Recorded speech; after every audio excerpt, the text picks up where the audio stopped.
Hello and welcome. I'm the Savage Trains and you've got a treat. You can see me. It's amazing, isn't it? Why is that? Well, today I want to do this, the Faddy on my railway. And I want to record it, obviously. I want views and subscribers, not greedy. And there's one of two ways I could have done it. First way, I could have done like all my other videos. I could have recorded it, hidden my face, and put some cringy, crappy, royalty-free music over the top, which will inevitably be copyrighted anyway, and bore everybody to death. Or I could do it this way. I could show my face, talk over it, entertain rather than bore, and hopefully it's actually enjoyable for once. And if you don't like my face, well, okay. What are you going to do about it? So, with that bit of chit chat over and done, thank God, let's get into it. Okay, so to begin this process, I first need the base to build up from. For this, I'm using some chicken wire and securing it into place with some hot glue, which is easier said than done. It's a bit tricky and tends to bend away from the glue. The supports that I'm gluing it onto are made ages ago.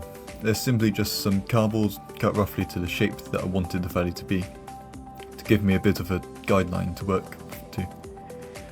I've never actually used chicken wire before, and I must say it makes the process much easier than scrunching up bits of paper to build up the shape. The one difficult part, however, was trying to put it through the legs of the fire duct. In the end I just cut bits to go through it and left it for future me to sort out. If you're wondering why nothing's happening, well, there is. I was just stupid with the camera, so you can't see anything that's happening. But luckily here I was smart and actually changed it. I even added a light that you can also see. So anyways, here I'm simply doing the same thing but to the other side. Now it's on to the fun part, the paper mache. This is mainly some old newspaper that I've collected over time from friends and family, and I just soak in some heavily watered down PVA glue so that it absorbs it. So once it dries, I have a nice solid base to work from. At this stage I'm not too fussed about small gaps or crinkles. This is just the first layer. I will go over it again and fill in the gaps and creases with another couple of layers. I actually had to cut the first layer short as I ran out of time unfortunately, but that's what I get for poor planning. So now the second layer, or the first still technically in some areas. But this layer basically just strengthens the Faddy and fills in any gaps that I might have missed on the first layer. During this stage though, I noticed a small problem forming. At the bottom of the Faddy, in the middle, the paper mache was building up and making a small bump. Huge in scale size, technically. Now this won't be a problem if I was just going to grass the entire Faddy, but I want to put a small stream running through the bottom of it. So I need to flatten it out a bit, because last I checked, water doesn't tend to flow upwards. This is an easy fix though.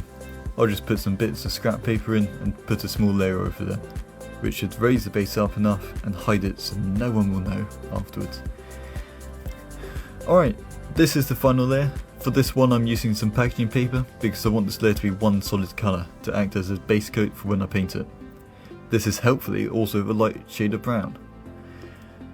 I'm taking my time a bit more with this one, using some larger pieces as well as some smaller pieces to create as natural a look as I can, whilst also smoothing out the excess of creasing and bumps to make a more natural looking slope.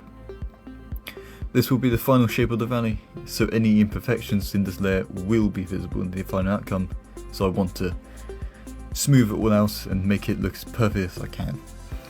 Again, doing around the fire duct legs was a massive headache, especially as past me left some bad shaped chicken wire in there, but oh well. Trying to get the paper also to stick how I wanted it to and look natural around the bricks or the fire duct was rather difficult. Now we're on to the final steps. Here I'm putting down a coat of brown paint. This will help make the Faddy look more realistic in the case that the grass doesn't cover it fully.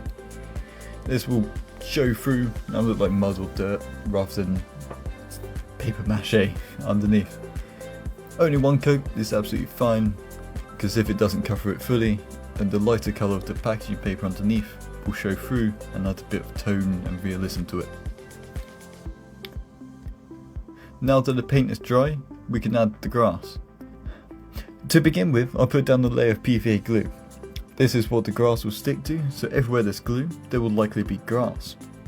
So if you're following along at home, don't put it anywhere you don't want grass to be, like I did, in the bottom there, where I want the stream to be. To apply the grass, I'm using this static grass applicator. This basically creates a static charge which causes the small grass fibres to stick up, helps add that little extra level of realism to the railway. However, be careful if you buy one of these, because I bought this one cheap, off eBay I believe. And when I first got it, I didn't realise that that button on the side does absolutely nothing, and it is in fact permanently on when the batteries are in. So, when I laid it on my lap to look at the instructions, I was quite surprised to get a massive jolt push me back into my seats. That was not fun and would not recommend. So I'm now much more careful. I even have to discharge it after I take the batteries out because it still stores some power and still provides quite a sap.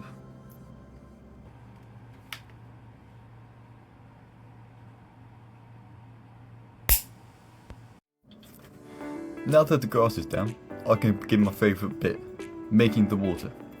This is a simple process that uses even simpler resources, toilet paper and watered down PVA glue. To begin, I simply laid down some toilet paper into the valley, then doused it all with some wet PVA glue. This makes the toilet paper turn into a mushy state that allows me to easily mould it however I want. I quickly encountered a problem when doing this, and that was where the water pools just before the fire duct. It dips down further than I thought. So I raised it up by using some scrunched up newspaper, then continued the toilet paper on top of it. However, this was a slight problem due to the scrunched up newspaper having a bit of a spring to it. It would be better if I used a bit of solid cardboard or even wood. Whilst this is drying, I'm going over some of the areas around the bridges with some bush materials to try and hide any imperfections. These are areas where the grass could not be applied and I missed with the paint, but there are areas underneath the bridges out of sight and aren't easily seen, so adding some extra terrain or some bushes is enough to make it seem like nothing's wrong, for now. Now the toilet paper is dry, I can paint it. For this I'm using a mix of blue, white and a small touch of green. Unfortunately, I massively underestimated how much paint I needed to start with. Fortunately, this is fine because the difference in colour just adds more depth and detail. I went over it again with some darker colours to help give a sense of depth in certain areas, and to finish up I went over with a thin whitewash. This does two things. It helps put out the details and shows off the waves, and it also acts as foam or bubbles as the waves break, adding more depth and realism to the water.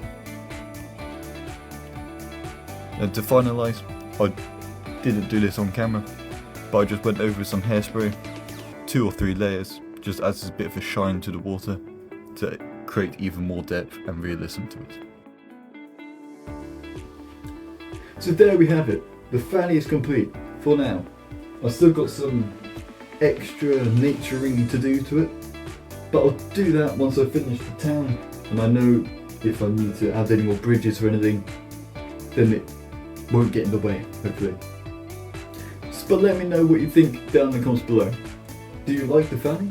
Do you like me and the video? If not, please let me know down in the comments below what I can do to improve for the next one.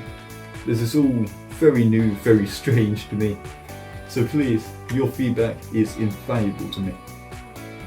The next video will be the engine shed.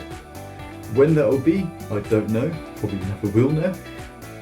But in order for you to find out, make sure to subscribe and ring that bell so you never miss it. And until then, stay on track.